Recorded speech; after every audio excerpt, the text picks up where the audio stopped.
All right, welcome back to the Daily Mastermind. George Wright III here with your daily dose of inspiration, motivation, and education. And I'm super excited today because we have a guest in the house. We're going to be interviewing Aaron Arrington. Aaron, welcome to the podcast. Hey, thanks, George. Thanks for having. Hey, listen, man, I know you're a busy guy. I'm a busy guy. It's tough to get together. We've known each other for a long time. And for those of you, I want to give a quick kind of introduction on Aaron. I've known him for many years now. And you know, he's a successful father, husband of 3 girls, entrepreneur, married 21 years, but he's had a great, successful career.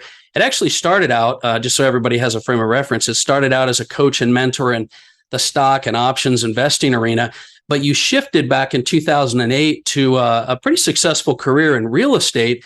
And just a couple of years ago, started and opened your own brokerage. And so I know that's been growing significantly. You've got some great stuff, a top agent in Utah. And the reason I wanted to have Aaron on the podcast today is because I believe he's got not just an amazing ability to create and maintain relationships, but he creates systems and teams, and he's just got that success mindset. So Aaron, I'm really glad to have you here, man. I know you're a busy dude. Sometimes it's funny. We'll get into this later, but I feel like it's hard to get in connection, but yet I kind of talk to you all the time. So it's really good to have you here. Can you do me a favor? Let's just kind of start out with, can you just give everyone maybe a little bit of your background and what got you into real estate, and maybe just kind of a state of the union, just kind of bring us up to speed with who you are.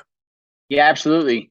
I met you first, 21, probably 2001 or 2000, probably I met you for the first time. Wow. And that's when I was working at Invest Tools, and I first started working actually in sales, selling the home studies. And then I transitioned from sales of programs to actually coaching and mentoring people. And I did that for 5 years, probably from 2003 to 2008. And then, in the meantime, I actually built a couple of spec homes that I didn't know what I was doing. And I moved down to St. George for no reason at all, just because I had an empty spec home in 2007. And then I just randomly started real estate school, and I wasn't in a hurry. By the time the 6 months was up and I finished real estate school, by then I kind of was ready to go full time. And my wife quit her job. I quit my coaching and mentoring job. We lived in St. George, a town we've barely even visited. And I went all in doing a 100% commission job. And that's crazy. I mean, and I remember when that happened, and I'll tell you, that's like a say yes and figure it out later kind of a thing, a mindset a lot of successful people have. But how was that transition for you at that time? I mean, I think the biggest key is that I didn't have an exit strategy. The problem is a lot of people, they go into something with an exit strategy. And if you go in with an exit strategy, you're most likely going to take it. Yeah. Just like getting on the freeway, right? You get on the freeway, you're about to get when you're going to get off. And if you enter a journey knowing when and how you're going to get out, it's only a matter of time, usually probably quicker than expected, that the exit strategy is taken. And I never, ever had an exit strategy. When I got into real estate, it was what I was going to do. Did you feel like you had like this absolute certainty, or was it just a decision that you made, and you made that decision and so you followed it through? Because so many people that we run into, like, they're entrepreneurs, so they have an idea they want to do, and it's really hard to get certainty around ideas a lot of times, but I don't feel like they really make the decision. But for you, were you certain this is what you want to do because you'd been playing with it a while, or were you made a decision and you stuck to it? I wasn't I remember everything about my life basically, but I can't remember the exact moments when I decided to get into real estate. But I do remember as soon as I got into there, I was like, where's my office? Where do I sit? I don't want to work from home. I don't want to work part-time. This is a job for me, and I gotta roll. Well, you obviously were committed to making it work, right? Like a lot of people, 100%. They say, I'm going to do this, I'm going to do that. And they've really, number one, they haven't really made the decision to do it. They're just trying it, right? And the other thing is they're definitely not committed. So you treated it like a job. So okay. So now fast forward us a little bit. You're in this real estate market. So many people, you know what it's like right now. People are stressed and anxious because they don't know what's going on and where it's going. And I want to get into kind of some of the things you've developed through your brokerage, but What's the state of real estate right now? Like what's the deal, and what could you kind of give us as far as some perspective? Because you're in it, like you really understand the marketplace right now, or at least in in this area that you're in. What's interesting is 14 and a half years now in the business. And the one question I've really decided the last 6 months to a year that I don't like is when people ask me, and they ask real estate agents, how is the market? Yeah. Yeah. And I'm like, hey, I got news for you. The market is much different for someone who's 22 years old trying to buying their first house than it is for somebody who is 70 and owns 4 houses and they're all paid off and is looking to pay cash or sell, or sell something off and move it into something else. I mean, the market these are two different people, two different lives, and two different markets. So the way I always answer that question now is, hey, forget what the market's doing, and let's focus on your market. Oh, I love that. I love that. I gotta highlight that for a second, because one of the things we talk about a lot with success principles is, the questions you ask in life are going to give you the answers that you're looking for. And if you don't ask the right questions, you're not going to get the right direction. So I love what you just said, because I think a lot of people may be looking at real estate, whether it's to buy a home or be in real estate or whatever, they may not be asking the right questions. So you're saying, ask what you're really asking and get those answers, right? So like, what is your market? What is it you're looking for? Yeah. And another thing I started doing about 6 months to a year ago as well is saying, replacing the word buying and selling real estate with moving money in and out of real estate. Because again, if someone's going to come out here and say, oh, can you believe this house cost me $500,000? And I'm like, yeah, if you're going to go pay cash right now today, that house is costing you $500,000. But what you really need to ask yourself is, where am I currently living? How much am I paying in rent? What's the difference between my new mortgage payment and my rent payment?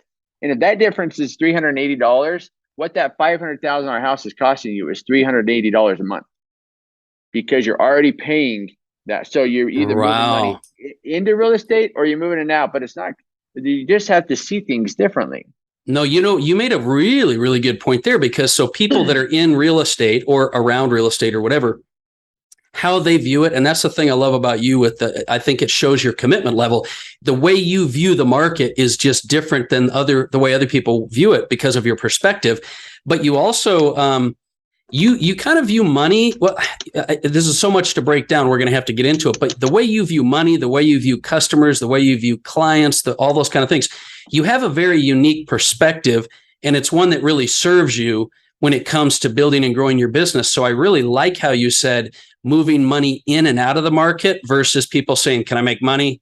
Can I not? Is this a good deal, a bad deal?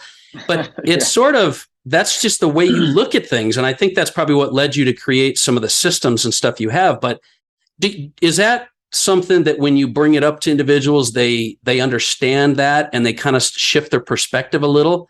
Does that help? Or is it just really just something you're observing people doing? Well, first of all, I spend half my time talking to the general public, such as my good clients like you. And then I spend another half of time coaching and teaching agents at my office and agents at my team. So I first have to wake up with a strong mindset.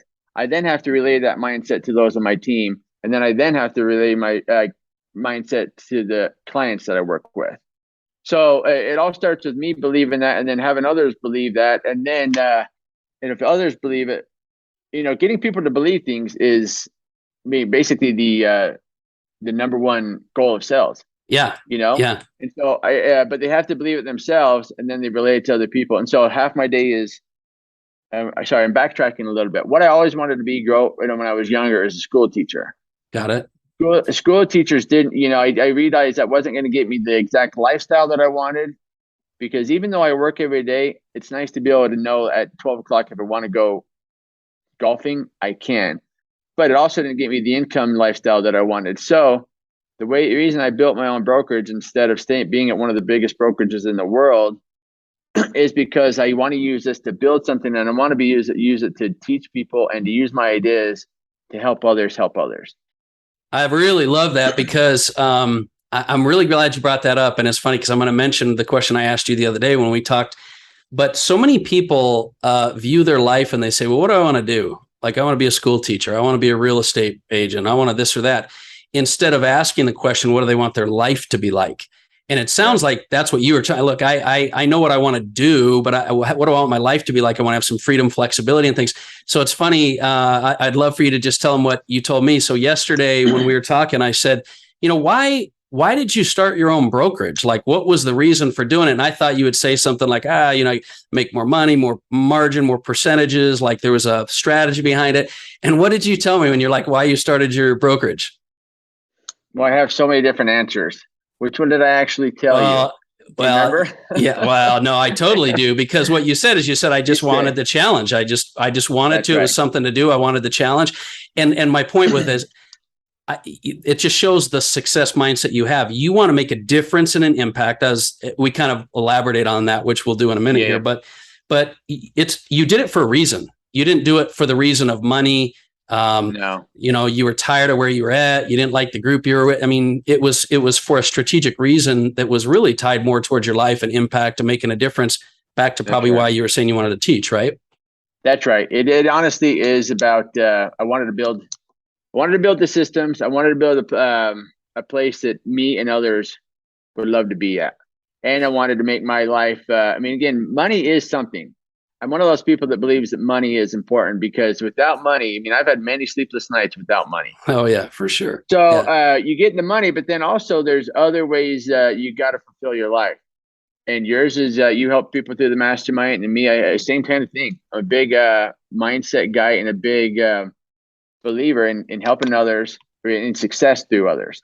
Well, the perfect example of that is, clearly you were building a big team at the brokerage you were at before. You were building a team, you were helping people, but you shifted, and this is where I want to shift this interview just a little bit. You shifted to do your own brokerage because you were still building a team and you're still doing things, but you wanted to maybe create an impact, an environment, a community. And so you created this UPT Way, which I wanted to kind of talk about, and maybe you could explain what that is, but I think it's a good indication or result of why you kind of went on your own, because you're creating this UPT Way. So what is Absolutely. the UPT Way? Honestly, the UPT Way is believing that from me to a plumber, to a photographer, to an insurance guy, we're all in the same business. And the business is people. We're centered around people. So if you believe, number one, that people matter, which is our slogan, people matter. And number two, you wake up and we're all in the same business, meeting people and consistently staying in touch with these people.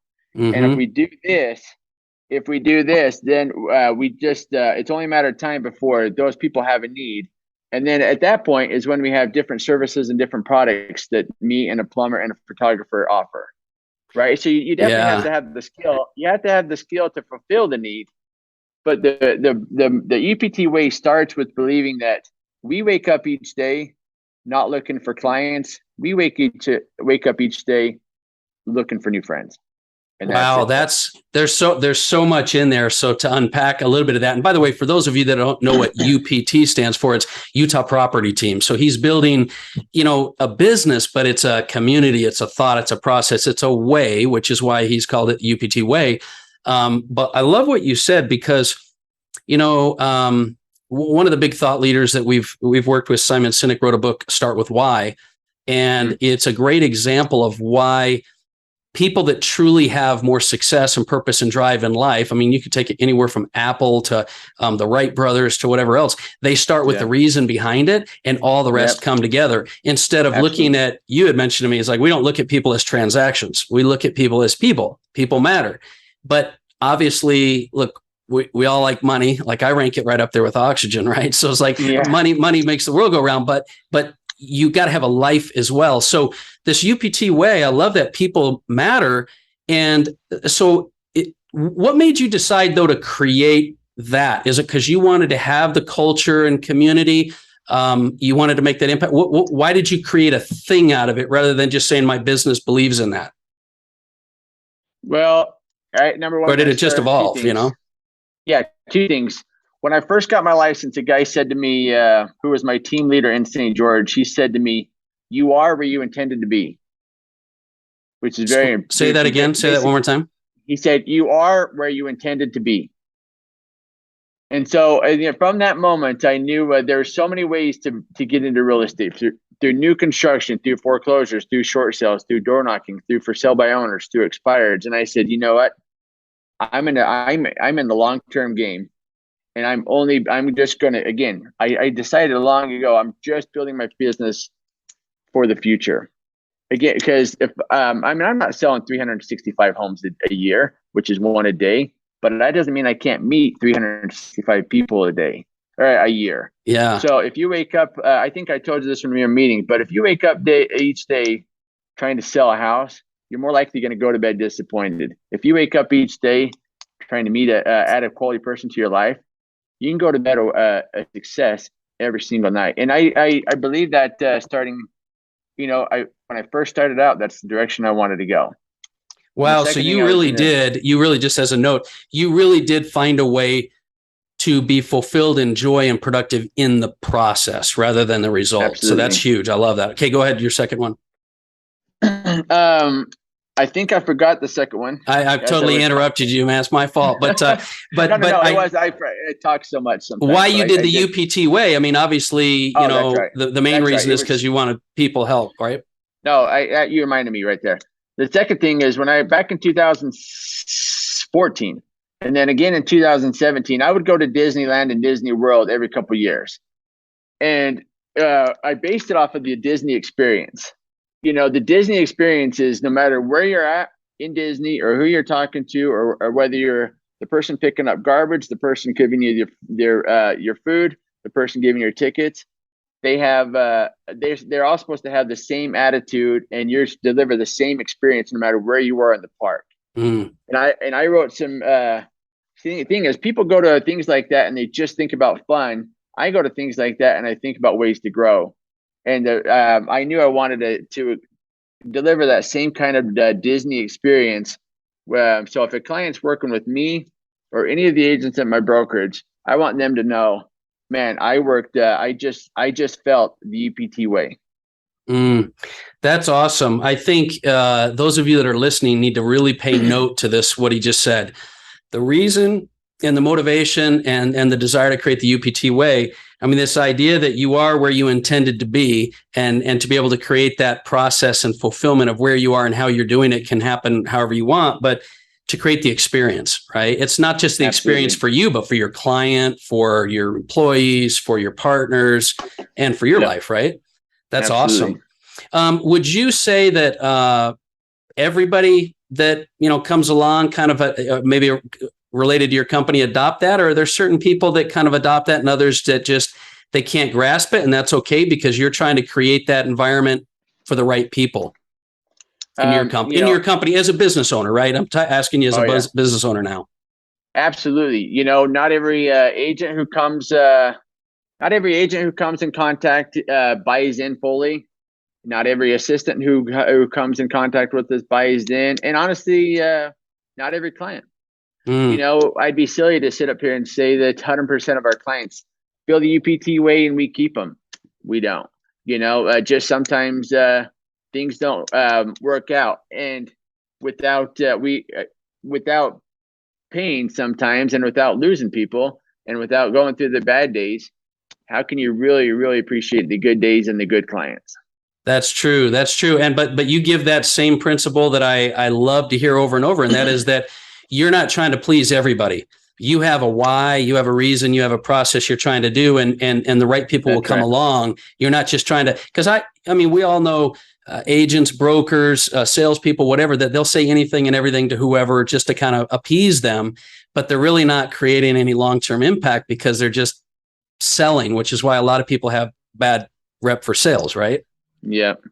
Yeah, so absolutely. Let me ask you this, because all of the stuff you've been talking about comes back to what you and I were talking the other day. And I asked you, what are some of your keys to success, right? And you kind of mentioned that, kind of mindset, consistency, passion thing. Can you kind of cover that with us? Like your keys to success, the things that you think are the most critical to be successful. Now, real estate, great. But, outside of any industry, obviously these areas of, mindset and consistency and passion are key. So explain to me some of that. Like, help me understand why that is so important from your perspective.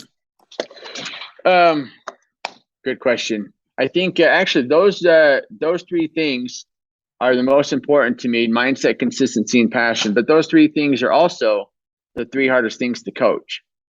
Yeah. So I think if you're before you start coaching and mentoring people, you got to find the people that match the mindset and consistency and passion that you have. And if they don't have that, again, the whole coaching is not going to work. I agree with that 100%. So break kind of from your perspective, let's break those three things down then. Like, give me some ideas and coaching you would give in those areas. Well, mindset, beginning with mindset, number one, you have to, and I don't know what comes first, having the mindset or knowing what you're doing. You know what I mean? Because probably both. I think, knowing what you're doing, the better you are at knowing a subject, the better you are at public speaking, the better you are, happier, and the better you are at results, and the better your mindset is. But if you have to wake up each day, if you have to wake up each day and convince yourself why it is you need to do it, why it is you need to do it, why it is you need to do it, it's only a matter of time before you fully convince yourself not to do it, which is what most people do at the gym. Yeah. Right. That's true. That's true. And I think you made a good point. I do think that there's a bit of, you've got to have a fundamental mindset of success and pushing forward and things like this, but you got to have the skill level to back it up. But you have to have a mindset of whatever it is, discipline, success, whatever. I liked your example you gave the other day when we were talking, where you said because I think of mindset also as the way you think, right? And you mentioned it earlier, how you think about, you're not thinking about getting deals, you're thinking about meeting people, how you view a person, how you view writing deals. The mindset of how you do that is it's a little bit different. So what's kind of unique? Give me some more on that as far as the unique mindset that you try to instill on people you're working with. Well, I think, again, the start of mindset is to build as many wins as possible and to put yourself in as many winning situations as possible. So, and that also comes down to, taking it back to the stock market. If anyone knows anything about the stock market, and when companies release their earnings quarterly, if you don't know how that actually works, you can be like, hey, this company just made $1 billion, but their stock dropped. And the reason that happened is because some analysts expected them to make 1.2 billion. And their expectation. So life comes down. I think mindset starts with setting expectations and then measuring the result to the expectation. So I compare that to, if you go to P.F. Chang's on Valentine's night and you get there at 6:30, you're expecting a wait. Yeah. And versus if you go to Wendy's and a drive-through and you're expecting, Wendy's used to have a 60-second clock inside their drive-through. Huh. They kind of lost that the last couple of years, but two different mindset, two different expectations. Just like coming up to a red light, I've noticed that if I'm 10 minutes late for a meeting, a red light seems like the worst thing in the world. Yeah. If I'm showing up a half hour early, I'm like, please let the light go red so I can just relax for a second. Take time. Yeah. So just those small little wins affect your the way you see things, which affect your mindset and your wins. And people, they go to an open house on the weekend and they don't sell $1 million house, and all of a sudden they think the entire open house was shot and the entire work weekend was shot. And versus, hey, the most important thing is you just time block 2 hours that you can dedicate yourself to either meeting people who come in the door or, texting or calling leads or doing some social media. Yeah. Worst case scenario, you just time block 2 hours. So change your entire mindset, and you'll your expectations, which leads to a better mindset about everything that you're doing. Yeah, there's no question that your expectations and your mindset are going to determine your results, which determine everything else. But I also love what you said. So in this whole mindset idea is set yourself up to stack some wins and set yourself up and your expectations is going to do that, right? Like if you expected these things, then you had an open house where you only met 3 people for 2 hours, you lost. But if you set yourself up as I'm going to just get all this stuff done and meet a few people, then you won, right? So I love that Yeah. about mindset. I think how you go into mindset, obviously with this podcast, especially, it's what we're all about. You got to set that up. Talk to me a little bit about consistency, because that's the one area for entrepreneurs, business owners, and I guess this could be anywhere from students and kids and, people staying at home. Consistency is a hard thing for people to do, right? They'll hit the gym like nonstop for a little while and then not, and then they will and they won't, or they'll do the right activities sometime, not all. Tell me your thoughts on consistency and what you do to try to help people to become more consistent. Two things. The same guy who told me when I first got my license about where you are now is where you intended to be, he also taught me time on task over time. So break that down for me. Time on task over time. Time on task over time. Yeah, that just now also the second point of that is I work with my mom, for example, who is older than me. She's 71. She's of course older than me. That'd be tricky if she was. That's a good thing. You never know. But 71, and she has a real estate license, but she'll get on the MLS and learn how to do the MLS and then not use it again for 4 more months, and then get on the MLS and say, how do I use it? And I say, yeah, of course you don't know how to use it.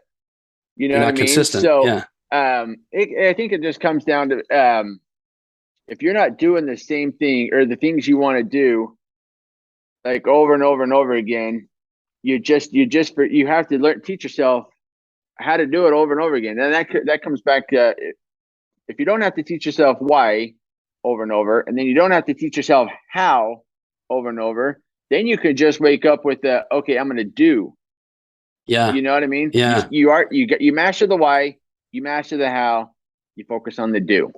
Yeah. Well, I've definitely learned, and I've seen it over and over and over, that consistency always trumps a big win or a short burst of energy or whatever. And the other reason is because consistency turns into habit, right? And habits are going to carry you through things when you don't feel like doing it. Because let's be honest, the reason people aren't consistent is they don't feel like doing it sometimes. Yep. Is consistency literally the story of the tortoise and the hare? Is it not? You know what I mean? So yeah. Consistency, what wins over time. Yep. Yeah. So you have one more thing I wanted to mention on consistency, and maybe this is where it ties, or it might be a little bit of mindset as well. But you mentioned that a lot of people go into real estate, for example. Let's say you're an agent, and they treat their day-to-day like a job versus like a business. And having the right mindset sort of helps you to be consistent if you're treating it like a job, right? So you kind of mentioned that to me the other day. But what would you say as far as how to approach anything you do in life in order to stay more consistent? Well, number one, I think one thing I told you is the number one reason new agents fail, specifically new agents, is because they never actually figure out what their job description is. Yeah, that was it. Right. Yes. That was it. So if you can take control of your job description, and that comes back, then it goes to your calendar, you figure out, okay, what are the 1, 2, 3 things I need to do? And then you focus on whether it's any part of your life, from financial to working out to spiritual to anything that's most important to you, you schedule in the morning, right? So you schedule your mornings out, and then you leave kind of your afternoons open for things like mastermind phone calls. Yeah. Right. And if you take, I forgot, I keep forgetting your question because I talk so much, but if you focus on creating your job description and then figure out, okay, what part of the businesses can I really focus on? And that's, again, there are other companies out there. And this is another reason why I'm here at the UPT Way, is there are other companies out there that want to just get you so much, like activity stuff versus productivity, or? Yeah, absolutely. They're just like practicing. And what happens if you practice for 6 months, you find that you're a professional practicer, right? You're professional, but you have no game time experience. And by then your wife is like, you know what, this whole experiment is over. Yeah. Well, but what I really liked about what you said, and just to kind of like make sure we're on the same page and to highlight it, most entrepreneurs, high achievers, success-oriented people, they don't like the idea of even saying job description, right? I don't want to be working a job. I don't want to be doing these things. Yeah.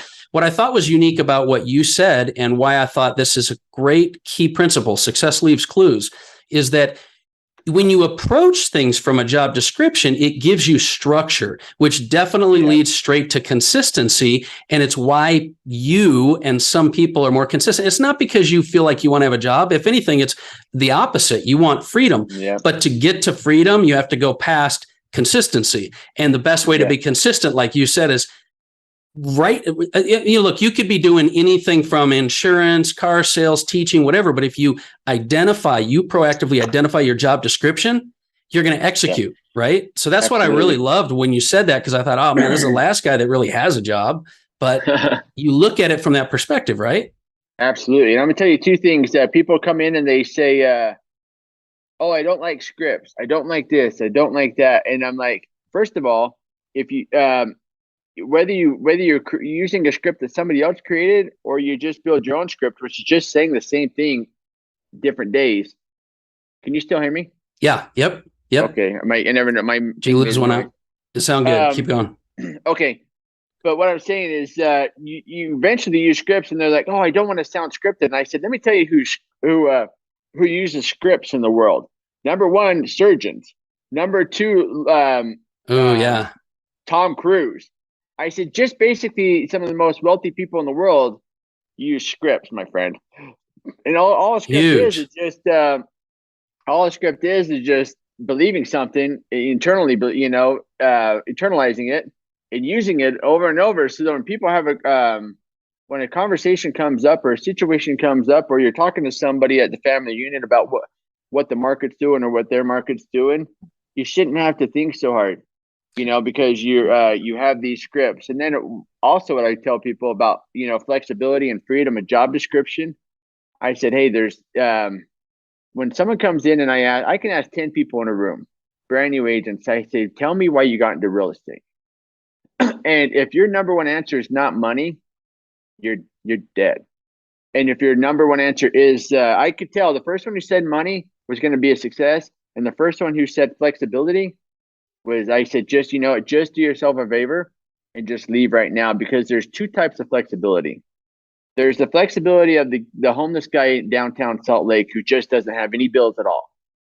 And there's the homeless guy, and there's the flexibility of somebody who's put in the work and created the flexibility of a business owner who now can go on vacation if he wants to. Go watch his kids play anytime he wants to. Go to the baseball game when he wants to. What kind of these two flexibilities do you have in mind? That's really, really good. And I love how you said that, because at the end of the day, the flexibility we want, the stuff that people come in thinking, I want that, they don't realize it only comes through structure, through consistency. You have to go through that structure first to get the flexibility. And you also said, I love the idea of scripts, because I think at the end of the day, scripts is nothing more than just a streamlined process to do what you need to do. And if people don't like scripts or they don't like processes, it simply means they're not committed to mastering their craft. They're not committed to doing it, because you'll never get, I've learned you're never going to get to that freedom, flexibility without it. The script, structure, consistency, right? So I know we're getting short on time, and I wish we could kind of keep going along, but I want to hit this idea of passion before we kind of start to close up. So give me some ideas of how you maintain passion in what you do, especially when you've been doing it. Some people have been doing their stuff forever, right? How do you maintain the passion? And what do you mean by passion as far as one of those keys? Well, this might be a cliche too, but I look at Facebook a lot, and Facebook, and I think people just say things sometimes because they see them. I don't know if they really believe them, but it always bothers me when somebody's on Facebook and they're leaving a vacation, what clearly is a vacation, and their first thing they say next is, "Oh, back to reality," Yeah. And I'm just like, you got to be kidding me! Like, is that how your life is set up? Yeah. I mean, are you just putting on an act for Facebook, or do you really believe that heading back to reality is such a bad place to be? Sucks. Because it is. You're same thing as the girl working down at the Macy's grocery store. If you ask her, it's 4:30, I'm running in there to grab some lettuce for my taco. And I'm like, hey, how's your day going? And her number one answer is typically, can you hear me still? Yep. Her Yep. number one answer typically is she goes to tell me how long before she gets off work. Well, I get off work in 2.5 hours, and I said, no, I just asked how you're doing. Yeah. And so people, I swear, I don't know.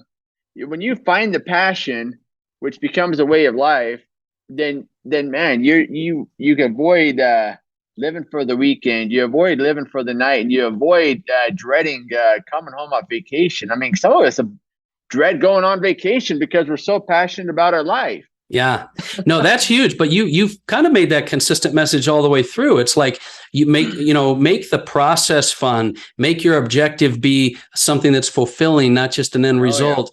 And passion is by learning to create that right in your life. If you don't, then you're only going to have passion when you plan it, and then that's not passion, obviously, in the first place. Passion. So I think again, I text my people. I said, tell me, you want to join the UPT Way? Tell me what you're passionate about. Tell me your passion. And if anybody who wants to be on my team, if their passion is anything other than people through real estate, it's a tough fit. Yeah, because don't you think, look, people can be passionate about anything they want in life and find ways to apply it to what they do. Because absolutely. If you're just trying to create your best life, right, or grow and personally grow. So I love that. Well, listen, I think there's another topic we kind of wanted to hit, because I always try to end the podcast with maybe a tip or strategy or idea that you could share with everyone listening, something practical they could do that would kind of help them change their life a little bit. And you had kind of had a couple ideas you threw out to me. So what would you suggest for people right now that they could, maybe a strategy they could do or implement? I just actually thought about this last night, and I posted it on my Instagram and Facebook, which are UPT Real Estate. But it's just there's so many ways to think about the difference in homeownership versus renting. And the truth is, America is set up that 1/3 of people are always going to be renting. And I'm not saying it's the same 1/3 people, but America is set around that idea. So I do think there is a time to rent and a time to buy. But what I did last night is just come up with an idea of ways you can use your mortgage differently as a way to invest money. Okay. So of course, everybody just paying your mortgage, your monthly mortgage already gives you debt reduction, which lowers your debt. And then if you take that with the normal appreciation, that's what helps you build long-term wealth. But if you take an extra, my specific story last night was, if you have a $500,000 loan at 5%, and you pay an extra $300 a month on that for 10 years, that's basically would turn out to be about it would cost you $36,000 of extra actual payments, which would lower your mortgage by your mortgage by $52,000. So wow. That turns into a $16,000 gain on a 36,000. That's a 44% return on your money over those 10 years. And so that's just one way to think differently. And the truth is, I think I called it $300 junk food money, because with Swig, the way that Swig is, these drink stations, and the way that, like people are using Uber Eats and DoorDash and stuff. Yeah. Holy moly. It's not hard to come up with $300. That's for sure. It's not. And I just lost one of my hits, but I have this other one. But yeah, I'm just saying, look at your money and look at the ways you're doing it, and utilize the mortgage the best way you can. And this is a whole different strategy. I mean, this seems like a pretty natural strategy that people aren't doing. But this comes off a change in strategy. As the market changes, we continue to look for new ways to build wealth through real estate. Because again, I start talking about the why and the people and all that. At the end of the day, you also have to understand how to build wealth and how to do what it is we're doing. Because if you don't eventually know how to do things to please the people that you're meeting, then the people will eventually stop being so nice to you. Yeah, that's true. That's true. It definitely helps. But I love that strategy, because I do think a lot of people get caught up in how much more can I earn? How can I do a deal and all those things? And they don't think about ways that you can, save thousands on your taxes, save tens of thousands of dollars on your mortgage. And what they have to realize is, when you have a wealth mindset, that picking up $16,000 in savings on interest is directly dropped to your bottom line, no different than if you got a $16,000 return, but one might be actually easier to do. And so that idea of paying a little extra on your mortgage to have that savings and create that wealth mindset and that extra additional wealth, that's huge, man. I like that. It just shows that there are so many ways to look at things, right? I love that. I think people can, and listen, for those of you that would like to, I encourage you to go follow Aaron and his team on Instagram, Facebook. And is it UPT Way? It's UPT Real Estate. UPT Real Estate. I'll put the link in the show notes so you guys can follow him as well, because I know he's always got great thoughts and tips and ideas. And I think you're going to learn not just how to create and maintain awesome relationships, but have a better mindset, create more consistency, passion. And so, Aaron, I appreciate you spending some time, man. I wish we had a ton more because I know you got like a wealth of knowledge, but anything else you would add before we take off? You know what? I do have some more. My thing is literally about to die, but I'm just going to say, if you don't know where you're going, you have no clue when you actually get there. So just think about that. And I'd love to mastermind with different people. So if anybody wants to touch base and connect, I'd love to connect. I love it. I love it. So thank you. That's a great thought to leave with. So listen, everybody, share this episode. Hit us up on the Daily Mastermind at Facebook or Instagram. Go to the show notes. I'm going to post some of this there for you as well. And like I always say, it's never too late to start living the life that you were meant to live and really unleash your potential and grow. So my name is George Wright III. This has been the Daily Mastermind. Have a phenomenal weekend.